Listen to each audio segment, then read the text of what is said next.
दोस्तों, आज फिर से आपका स्वागत है अपने इस यूट्यूब चैनल में, अपने इस HOER के इस नए चैप्टर में। तो चलिए स्टार्ट करते हैं HOER के बारे में। तो आज का चैप्टर रहेगा दोस्तों HOER।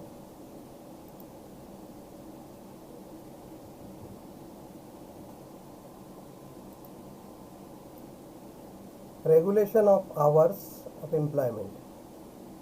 ये चैप्टर है hours of work and period of rest, जिसको कि पहले आवर्स ऑफ एम्प्लॉयमेंट के नाम से HOER के नाम से जाना जाता था। अब regulations of hours of work and period of rest 2005 के नाम से इसको जाना जाता है।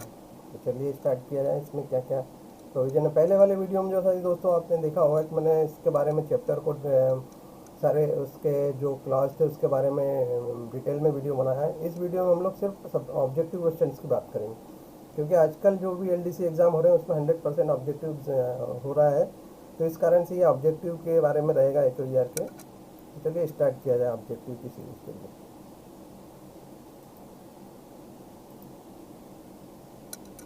तो दोस्तों पहला है ऑब्जेक्टिव है कि regulation of hours of work and period of rest are dealt in. किसमें इनको डील किया जाता है hours of work and period of rest को? तो उसका आंसर रहेगा chapter 14 of Indian railway act 1989। इसके बाद में in case of incentive workers days means period of duty hours duty over 8 hour. 8 घंटे से ज़्यादा की ड्यूटी अगर इंटेंसिव कैटेगरी के वर्कर के लिए तो उसको क्या कहा जाएगा? तो उसको बोला जाता है दोस्तों long on. Full night means period between the रात के 22 बजे सुबह 6 बजे के पीरियड को बोला जाता है फुल नाइट। 4 नंबर है the duties of supervisor of railway labour is define इन। किसमें इनको सुपरवाइजर की ड्यूटी को डिफाइन किया गया है? तो वही है कि chapter 14 of Indian railway act 1989। Grant of periodical rest to the railway servant classify as continuous are dealt in same उसी चैप्टर में, chapter number 14 of Indian railway act 1989। 6 number आ जाएगा grant of overtime payment of railway servant are dealt in chapter 14 of Indian railway act 1989 के लिए। ये objective में इनके बारे में पूछा जाता है। The classification of this employ is define in the section 130D में। 130D में दिया गया दोस्तों इंटेंसिव कैटेगरी को डिफाइन किया गया है, और 130B और 130A और सेम 130B में जो है एसेंशियल इंटरमीडिएट को किया गया है, और 130A में किया गया है कंटिन्यूस वर्कर को, और फिर 130C में किया जाया रहेगा एक्सक्लूडेड वाले को। इन case of continuous worker long on means period of duty. Continuous worker का लॉन्ग ऑन का पीरियड रहेगा ओवर 10 आवर्स। जैसा उसका 8 आवर्स था, इसका 10 आवर्स रहेगा। In case of worker long on means period of duty over 12 hours. 12 hours से ज़्यादा ड्यूटी को लॉन्ग ऑन पीरियड किसके लिए माना जाएगा? तो यह आएगा essential intermediate. Expand of RLC, मतलब फुल फॉर्म ऑफ RLC का फुल फॉर्म क्या गया? तो रीजनल लेबर कमिश्नर, क्षेत्रीय श्रम कमिश्नर प्रवर्तक। The document which shows the duty hours of railway servant का ड्यूटी रोस्टर में ये सारी चीज़ें दी हुई रहती है। Regional labour commissioner is appointed by notification in the official gazette में, उसका नोटिफिकेशन निकाला जाता है, उसमें कमिश्नर को अपॉइंट किया जाता है। A station which is not junction but from this station trains are passed, train pass होती है उसको बोलते हैं non road side station. Junction नहीं होता है वहाँ से, लेकिन ट्रेन पास होती है। और days is a period of rest less than 12 hour, 12 घंटे से कम का rest between 2 roster duties of 6 hours of railway servant under intensive classification. इसको बोला जाता है शॉर्ट ऑफ। मतलब ये कि 6 घंटे की 2 ड्यूटी के पीरियड के बीच अगर 12 घंटे से कम का अगर रेस्ट होता है तो उसको बोला जाता है इंटेंसिव कैटेगरी क्लासिफिकेशन के अंतर्गत शॉर्ट ऑफ। लॉन्ग ऑन और शॉर्ट ऑफ दोनों चीज़ बहुत इंपॉर्टेंट टर्म है इस चैप्टर की, तो उसके बारे में थोड़ा सा क्लैरिफिकेशन रखिए। Short of is the period of days rest between 2 roster duties of railway servant under continuous classification. अगर कंटिन्यूस क्लासिफिकेशन के अंतर्गत अगर एम्प्लॉई है तो उसका जो है लेस देन 10 आवर का जो रेस्ट रहेगा उसको बोला जाएगा short of between 2 roster duties of railway servant. Okay, ये हो जाता है कंटिन्यूस क्लासिफिकेशन के अंतर्गत। और maximum number of break permitted in split shift is 2 break है और 3 स्प्लिट हो जाते हैं, 3 स्पेल में हो जाते हैं। मतलब अगर 2 ब्रेक लेंगे तो ऑटोमेटिक ड्यूटी 3 स्पेल में हो जाएगी। तो if the place of residence is beyond 10 kilometre from the work place से 10 किलोमीटर दूर पर अगर उसका रेसिडेंस है तो 7 hour of split duty is treated as equivalent to 8 hour of normal duty. अगर 8 घंटे की ड्यूटी के नॉर्मल ट्रीट किया जाएगा 7 आवर्स को, तो इसकी ड्यूटी रहेगी दोस्तों 1.6 किलोमीटर से ज़्यादा अगर दूर उसका रेसिडेंस है तो। Sustained effort employ, sustained effort किसको बोला जाता है? सस्टेन्ड एफर्ट इसको बोला जाता है कि एम्प्लॉय प्रेजेंट तो है, फिजिकल वर्क नहीं कर रहा है, लेकिन उसको मेंटली उसको एफर्ट लगानी पड़ रही है, ध्यान देना पड़ रहा है, देखना पड़ रहा है, तो that is called mental effort, sustain effort. Power of declare the employment of railway servant as intensive और EI वेटेड विथ GM या head of the railway administration को इसका एम्पावर किया गया, पावर डिक्लेयर किया गया। 22 में देखते हैं, DES is competent to declare railway servant as excluded. Excluded में रेलवे सर्वेंट को डिक्लेयर करने का एक मतलब जो कॉम्पिटेंट अथॉरिटी है वो क्या है? तो वो रहेगा दोस्तों ministry of labour, sorry ministry of railway. Railway ministry को ये कॉम्पिटेंट है कि वो डिक्लेयर कर सकता है excluded category. Time limit of preparing appealing against classification is 90 days का टाइम दिया गया। अगर आपको क्लासिफिकेशन के अगेंस्ट में कोई अपील करनी है तो 90 डेज का है। Copy of order specify in railway servant to be treated as supervisory shall be forwarded to. एक रेलवे सर्वेंट को सुपरवाइजर ट्रीट करते हुए जो कॉपी रहती है ऑर्डर की वो किसको की जाती है? तो चीफ लेबर कमिश्नर को उसको फॉरवर्डेड की जाती है। DES is authority to specify railway servant as supervisory. Supervisor, railway को सुपरवाइजर स्पेसिफाई करने के लिए कौन अथॉरिटी है? तो मिनिस्ट्री ऑफ लेबर है, जो कि अब ये देखिए इसमें दोस्तों अंतर है। एक तो है एक्सक्लूडेड कैटेगरी डिसाइड करने के लिए मिनिस्ट्री ऑफ रेलवे है, वहीं सेम चीज़ ये है कि अगर रेलवे सर्वेंट को सुपरवाइजर पोस्ट पे अगर डिक्लेयर करना है तो उसके मिनिस्ट्री ऑफ रेलवे। ये दोनों चीज़ में कंफ्यूज मत होना आप। मिनिस्ट्री ऑफ रेलवे एक्सक्लूडेड के लिए और मिनिस्ट्री ऑफ लेबर सुपरवाइजर के लिए। नेक्स्ट आता है, the employment of railway servant except those included by railway ministry are assumed as. सभी railway servant except those excluded जिनको कि रेलवे मिनिस्ट्री ऑफ रेलवे द्वारा एज्यूम कर दिया गया are assumed as continuous category में उनको इंक्लूड किया जाएगा। Health educator and family planning field worker are classified as excluded category में उनको लिया गया है। Most suitable method to classify employment of railway servant to continuous essential based on, मतलब इनको जो क्लासीफाई किया गया है उसको जो उसके लिए जो मेथड यूज की जाती है मोस्ट सुटेबल मेथड वो क्या है? Factual job analysis. Factual job analysis के आधार पर जो है ये जो क्लासिफिकेशन किए गए हैं वो बनाए गए। अब समझ लेते हैं पीरियड ऑफ इनेक्शन और relaxation aggregated to days hours. मतलब ये कि इनेक्शन का पीरियड और रिलैक्सेशन का period in a cycle of 24 hours का अगर कोई साइकिल अपन ने डिसाइड किया है तो उसमें कितने घंटे का रिलैक्सेशन टाइम एग्रीगेट कर सकते हैं will satisfy the condition of period of rest of classification है इंटेंसिव कैटेगरी का जो क्लासिफिकेशन है उसके आधार उसको अगर क्लासीफाई करना है, उसको अगर कंडीशन को फुलफिल सेटिस्फाई करना है तो उसमें 24 घंटे में कितने घंटे का रिलैक्सेशन एग्रीगेटेड टाइम किया जा सकता है? तो ये 6 आवर है दोस्तों, लेस देन 6 आवर्स। अब नंबर करते हैं 30 नंबर में, पीरियड ऑफ इनेक्शन है relaxation to days hours in a cycle of 8 hour. 8 hour का जो साइकिल है उसमें कितने घंटे का रिलैक्सेशन टाइम एग्रीगेट कर सकते हैं टू सेटिस्फाई कोई सेम इंटेंसिव कैटेगरी के लिए? तो ये है दोस्तों लेस देन 1 आवर। अगर 8 घंटे में से लेस देन 8 घंटे से कम का अगर रिलैक्सेशन टाइम आता है तो उसको इंटेंसिव कैटेगरी में किया जाएगा। The employment of railway servant is classify as, railway servant का जो क्लासिफिकेशन किया गया है in the shift of 12 hour the period of inaction aggregate to 6 hour or more.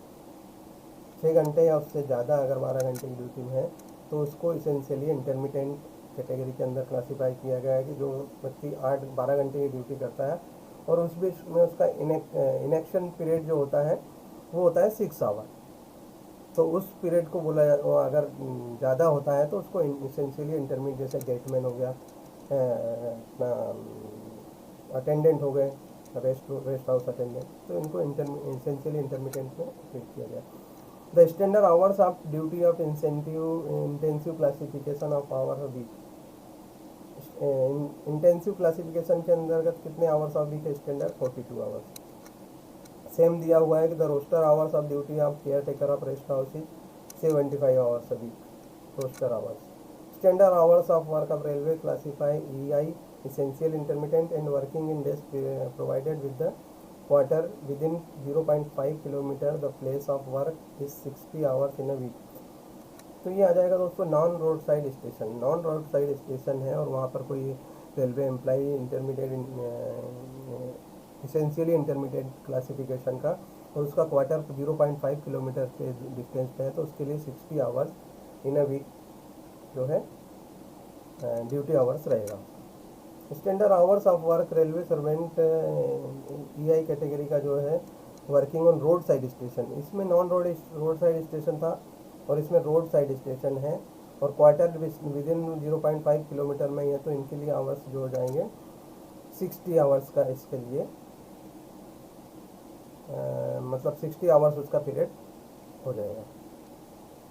Road side station पे है और वो क्लासीफाई कर दिया गया है। नेक्स्ट समझते हैं standard hours of work of railway servant essential intermediate working on in road side station provided with the quarter within kilometre 5 kilometre work of places this hour in a week 72 hours. तो इसमें रहेगा 72 hours. अगर उसका 0.5 kilometre के circle में उसका घर है और वो रोड साइड स्टेशन पे अगर है तो उसको 72 आवर्स दिया जाएगा। Maximum time limit prescribe for the preparatory and complementary work in case of railway servant classifies intensive category hours a week. तो इसके 3 आवर्स उसको प्रिपरेटरी PNC टाइम दिया गया हुआ है, वो 3 आवर्स इन अ वीक दिया गया है, मतलब हर डे आधा घंटा का उसका प्रिपरेटरी टाइम दिया गया है। Maximum time limit prescribe for P&C work in case of railway servant is continuous hours a week, इसके लिए दिया गया है 200 hours 4 hours sorry 6 hours a week दिया गया हुआ है इसको प्रिपरेटरी टाइम। 6 घंटे एक वीक में 48 आवर वैसे रहते हैं, लेकिन उसको फोर्ट नाइट में उसको जो है 54 कर दिया जाता है। ये जो कंटिन्यूस के लिए 48 आवर दिया हुआ है रोस्टेड आवर्स और ये 6 आवर्स उसमें स्ट्रेचड टाइम लिमिट दिया है। इस तरह 54 आवर्स फोर्ट नाइट का निकलता है इसका। Maximum time limit prescribe for PNC work case of railway servant EI called upon work 24 additional hours in a week is hours a week. 3 hours का उसको जो प्रिपरेटरी टाइम दिया गया है, और अगर उसका वर्क जो 24 additional work hour in a week अगर है तो उसको 3 आवर्स दिया गया हुआ है। और अगर वही the maximum time limit prescribe for preparatory and complementary work in case of railway servant essential intermediate and called upon, उसको अगर 12 घंटे में एडिशनल आवर्स में अगर बुलाया जाता है तो उसके लिए दिया हुआ है 4.5 घंटे का। अगर 24 है तो 3 आवर्स दिया हुआ है PNC टाइम, और अगर 12 घंटे में बुलाया जाता है, 12 घंटे एडिशनल आवर्स है तो उसको 4.5 आवर्स 4.5 घंटे। The time required for preparatory and complementary work by running staff shall be deem to week, उसको दिया हुआ है 4 घंटे का, एक वीक में 4 घंटे, इस तरह 8 घंटे फोर्ट नाइट में दिया हुआ है।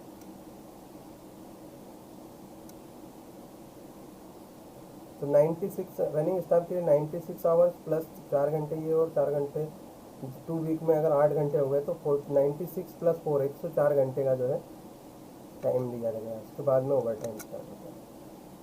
If the time assess to preparatory and complementary work in respect of staff classify as is less than 45 per day the same should be treated as half an hour. Correct. Continuous category में क्या है कि अगर मान लो उसका preparatory and complementary जो work है अगर वो 45 मिनट से कम है तो टोटल उसको हाफ एन आवर्स में उसको ट्रीट किया जाएगा।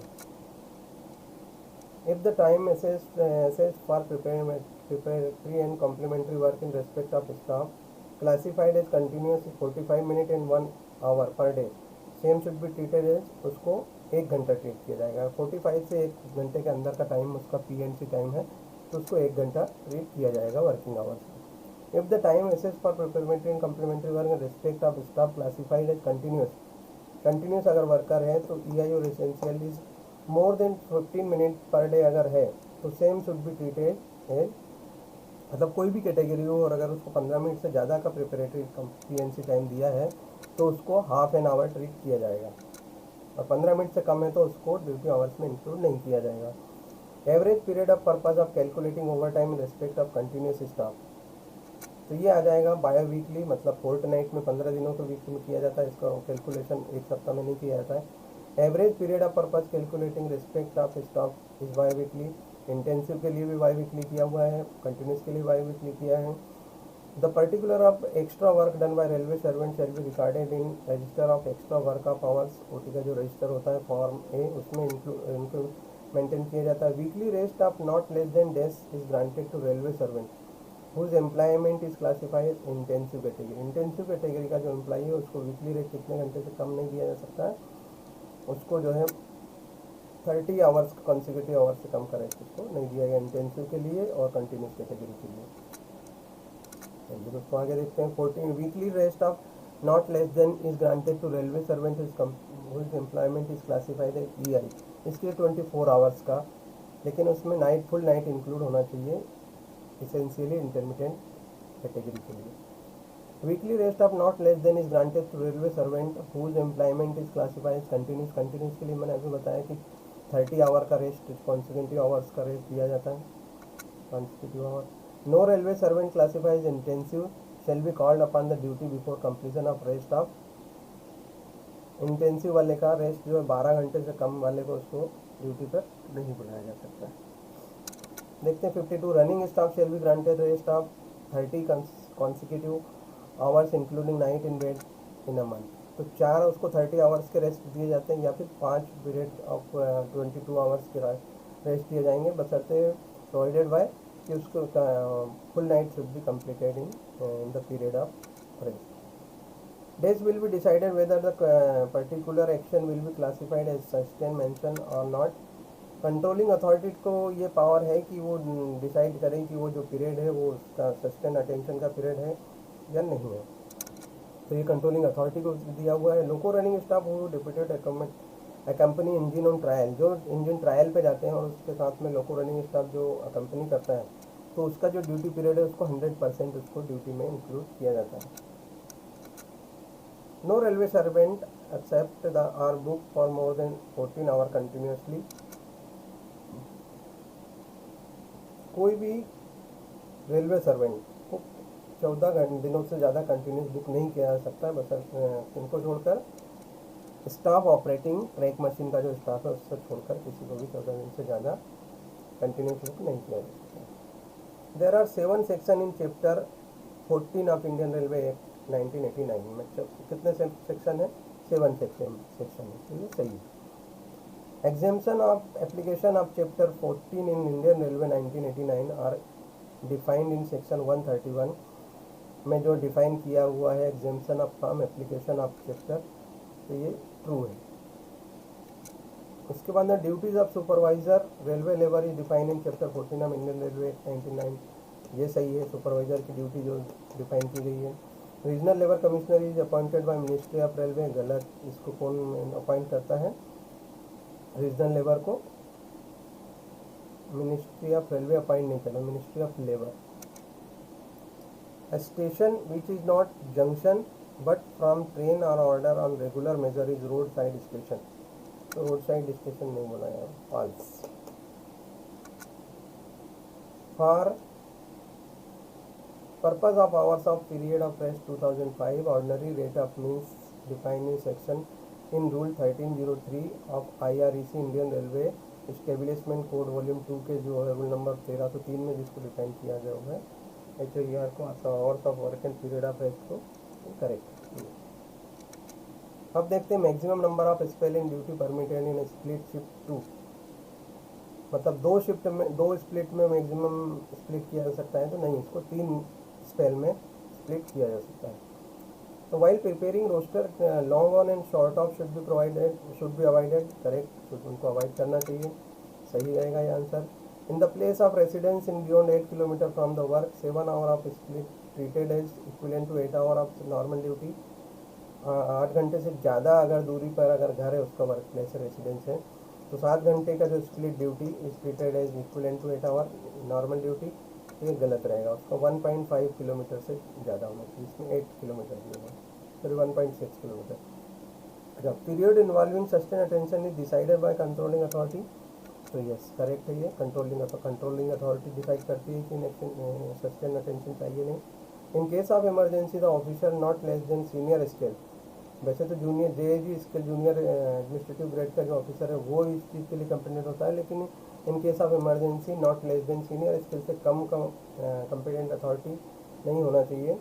Railway servant from rule of employment rule से उसको एग्जाम करने के लिए ये सही है। Ministry of travel is competent to declare railway servant as excluded, तो ये मिनिस्ट्री ऑफ लेबर नहीं आएगा, इसमें मिनिस्ट्री ऑफ रेलवे आता है जो कि एक्सक्लूडेड से में उसको डिक्लेयर कर सकता है एम्प्लॉय को।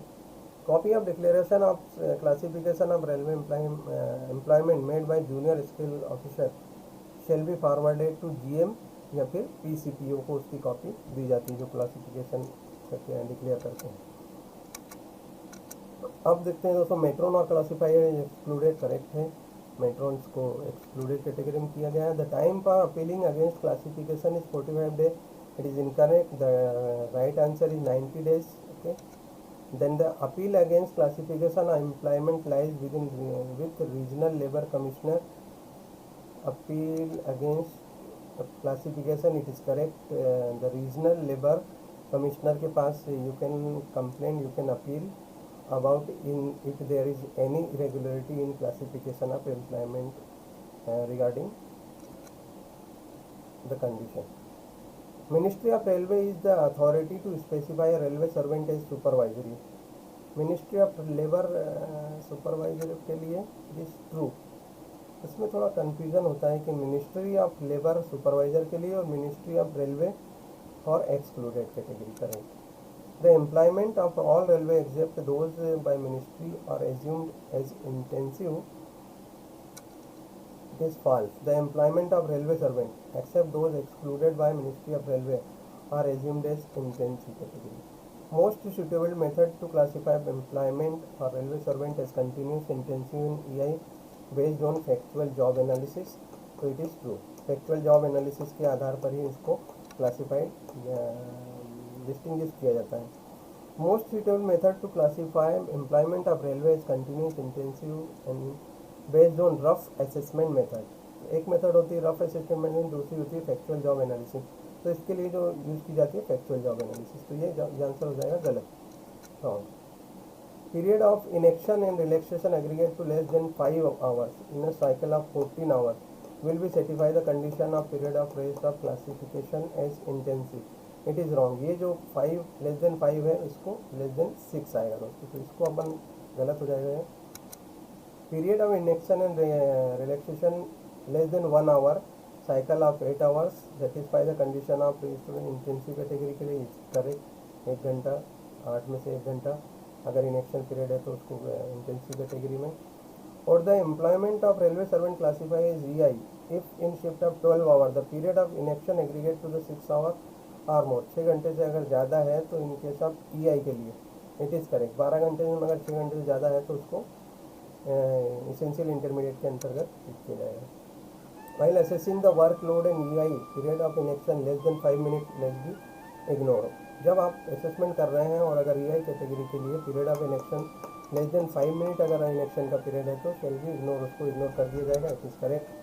नेक्स्ट पे आते हैं दोस्तों 80 नंबर का, the standard hour of duty of continuous classification is 48 hours. Continuous के लिए क्लासिफिकेशन में 48 hours, it is true. and the standard hours of 42 and 45, it is 48, let's take it. The standard hours of duty of caretaker of rest house is 48 hours a week, it is wrong, false है, इसके लिए 72 hours आएगा। Next आते हैं, the hours of duty of saloon attendant is 72 hours a week. Correct. Standard hours of work of railway servant classify EI working non railway non road side station provided with quarter within 5 kilometre work is 60 hours in a week. सही है। अगर 0.5 kilometre के इस पर नहीं है तो उसको 60 आवर्स रहेगा। Standard hours of work of railway servant classify EI working in a road side station with quarter within 0.5 from the work is 60 hours in a week. It is false. अब इसमें डिफरेंस क्या है, इसमें non road side station है और ये road side station. तो इसको हम यहाँ पर क्लियर कर लेते हैं कि नॉन साइड स्टेशन है और प्रोवाइडेड किया गया है within 0.5 kilometre plus 60 hour. अगर रोड साइड स्टेशन है तो ये हो जाता है गलत, और अगर नॉन रोड साइड स्टेशन होता है तो ये होता है ट्रू। तो ये विशेष इसमें डिफरेंस है दोस्तों की, ध्यान रखना कि दोनों में डिस्टेंस तो 0.5 ही है, आवर्स भी 60 आवर्स है, लेकिन ये जो स्टेशन का कैटेगरी है नॉन रोड साइड स्टेशन है और ये रोड साइड स्टेशन है। तो इस कारण से ये ट्रू हो रहा है। अगर नॉन रोड साइड स्टेशन है तो ट्रू रहेगा, और रोड साइड स्टेशन है तो ये गलत हो जाएगा। Maximum time limit prescribed for preparatory and complementary work in case of railway servant classified as intensive is 3 hours a week. It is correct, right answer है। नेक्स्ट चलते हैं, maximum time limit prescribe preparatory complementary work in case of railway servant classified as EI and called upon to work 24 additional hours in a week is 6 hours a week. It is false. तो ये आ जाएगा दोस्तों यहाँ पर 3, 6 के बजाय 3 रहेगा अगर 24 का है तो। Maximum time limit prescribed preparatory complementary work in case of servant EI called upon 12 hour, it is 4.5, it is true हो जाएगा। इसमें 3 और इसमें 4.5 घंटे। नेक्स्ट समझ लेते हैं, maximum time limit prescribe preparatory complementary work in case of gateman is 3 hours a week. It is true. 72 hours उसका रोस्टर आवर्स है प्लस 3 आवर्स उसका स्टेचुटरी टाइम दिया हुआ है, तो इस तरह हो जाएगा 75। The for performing duty between the roster and statutory hour, overtime shall be paid at 1.5, मतलब 1.5 गुना। ऑर्डिनरी रेट पे चीज करें, स्टेचुटरी और रोस्टर दोनों के बीच में जो होता है उसको 1.5 गुना मिलता है। For performing duties beyond statutory hours overtime shall be paid 1.5 गुना ordinary rate. It is false. क्या बोल रहा है, for performing duty beyond statutory hour, statutory hour से ज़्यादा अगर होता है तो उसके लिए डबल होता है, न कि 1.5 गुना। नेक्स्ट है एवरेज पीरियड पर purpose calculating over time in respect of EI के स्टाफ के लिए जो ओवर टाइम का पीरियड कैलकुलेट किया जाता है वो वीकली होता है। ओके, बाई वीकली नहीं होता है। इंटेंसिव और कंटिन्यूस के लिए होता है biweekly. Next, average period पर कैलकुलेटिंग ओवर टाइम में continuous staff is weekly. It is false. ये हो जाएगा बाई वीकली। नेक्स्ट आ जाता है, no servant shall classify as intensive shall be called upon duty before completion of 10 hours. अगर intensive category का एम्प्लॉई है तो उसको नहीं बुलाया जाएगा before completing 10 hour. It is false. No servant classify as intensive shall be called upon duty before completion of 10 hours. तो ये फॉल्स हो गया। No railway servant classified as continuous shall be called upon duty before completion of rest of 10 hours. It is true. कोई भी railway servant जो continuous category का है उसको 10 घंटे के बिफोर कंप्लीशन ऑफ 10 आवर्स को नहीं बुलाया जाएगा। No railway servant classified as EI shall be called upon to duty before completion of rest of 10 hours. It is false. Running staff shall be granted rest of 5 period of 22 consecutive hours, including full night in a bed in a month. It is true. 5 और 4 के 30 hours के 4. For purpose of calculating overtime allowances pay including DP and CCA. It is correct. Railway servant classified as EI permitted to move from duty spot during the inaction period. Inaction period में क्या railway employee EI category का move हो सकता है duty spot से, तो it is गलत। तो फॉल्स, गलत है ये, नहीं हो सकता है वो। इनेक्शन पीरियड है लेकिन उसको प्रेजेंट रहना पड़ेगा वर्क प्लेस पे।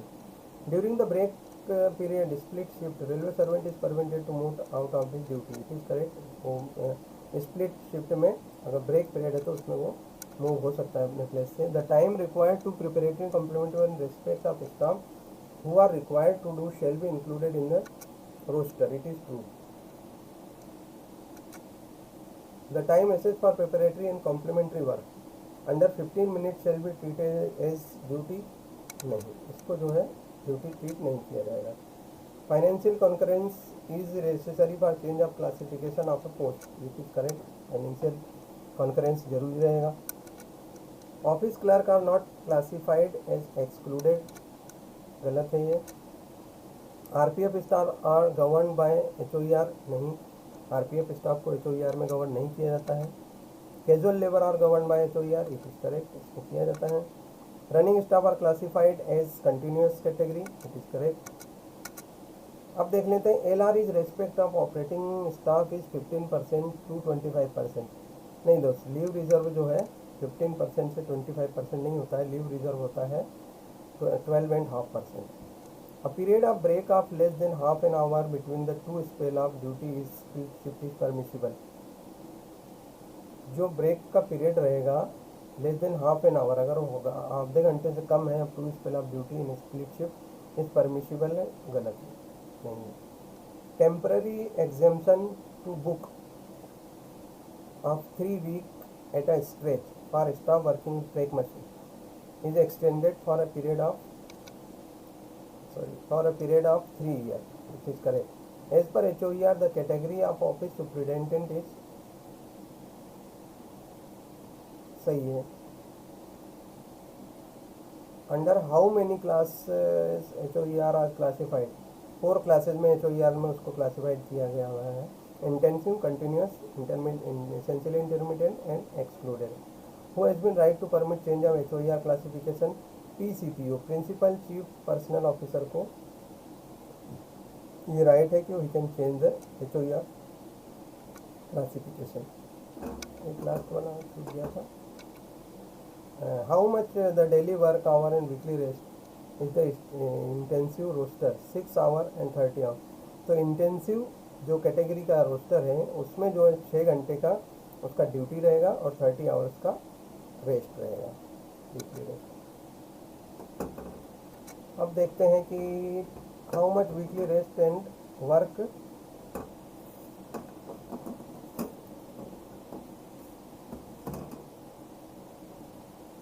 Daily work weekly rest in EI roster. Essential intermediate के रोस्टर के लिए क्या आ जाएगा, रोस्टर उसका 12 घंटे की तो 12 आवर का तो शिफ्ट रहेगा और 24 आवर रिस्पेक्टिव उसका रेस्ट रहेगा।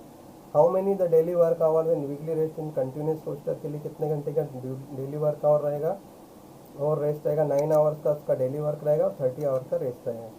Under which HOER classification the matron is classified and which is the minimum daily rest period. तो इसको जो है एक्सक्लूडेड कैटेगरी में किया गया है और 12 आवर का उसका मिनिमम रेस्ट पीरियड रहेगा मेट्रोन्स के लिए। What is the weekly working hours for continuous roster? Continuous roster के लिए वीकली आवर्स क्या है, तो ये आ जाएगा 54 hours weekly. How many hours of rest is permissible to running staff less than 5 hours duty out of the headquarter. Headquarter से बाहर अगर मान लो उसको 5 घंटे से कम की ड्यूटी होती है तो उसको कितना रेस्ट दिया जाएगा, तो वर्किंग आवर्स प्लस 1 आवर। तो how many hours of weekly rest and daily rest is permissible to a gangman? Gangman को वीकली आवर्स, तो वीकली रेस्ट 24 आवर्स का दिया जाएगा और जो उसका डेली का रेस्ट रहेगा, सॉरी डेली ड्यूटी का जो पीरियड रहेगा वो 8 घंटे का रहेगा। In case of running staff how the working hours are considered for calculation of OT के लिए, कैलकुलेशन के लिए कैसे sign on to sign off किया जाता है। What is the limit of weekly working hours of EI essential intermediate class? उसके लिए 75 का वीकली आवर्स का प्रोविज़न है। The supervisor assistant station master working in right to entitle to getting night allowance, it is correct. Who was the president of the tribunal form for HOER इन मई 1969 को एक tribunal form हुआ था, तो उसमें जो farmer chief justice थे वो किस स्टेट के थे और उनका क्या नाम था, तो वो थे मिस्टर मियाँ भाई, NM मियाँ भाई, चीफ हाई कोर्ट के जो गुजरात के जस्टिस थे। तो उन्होंने 1969 में HOER में ट्रिब्यूनल फॉर्म किया था। In which convention was the working hours adopted, जो अपना वर्किंग आवर्स का जो एडॉप्टेशन है वो कहाँ किस कन्वेंशन से लिया गया है, तो वो लिया हुआ है वाशिंगटन DC के कन्वेंशन से। For the purpose of hours which are the 4 classification of railway employees, तो ये है intensive, continuous, essential, intermediate and excluded.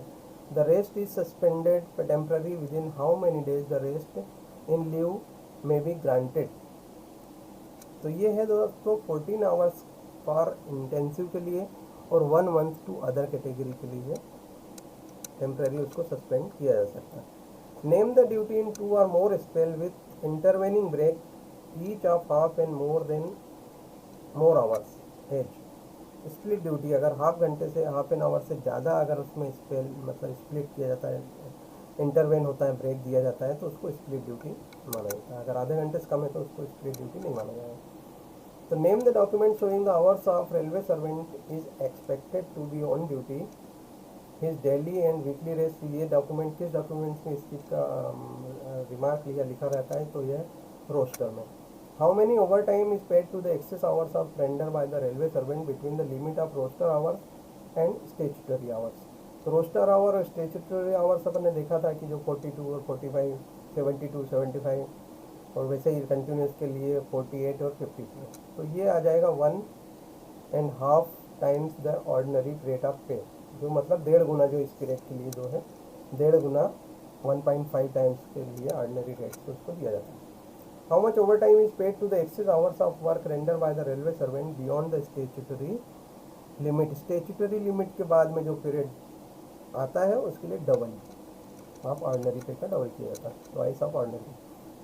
What is the maximum hours of work of employ in railway, तो ये आ जाएगा not more than 9 hours and shall not be more than 12 hour in a day.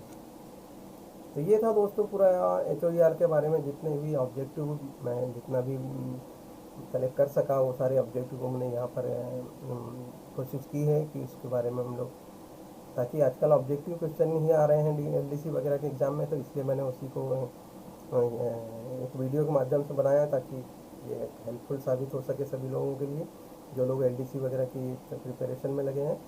तो चलिए दोस्तों, इसी तरह मैं और भी वीडियो बनाते रहूँगा, ऑब्जेक्टिव की भी, सब्जेक्टिव की भी।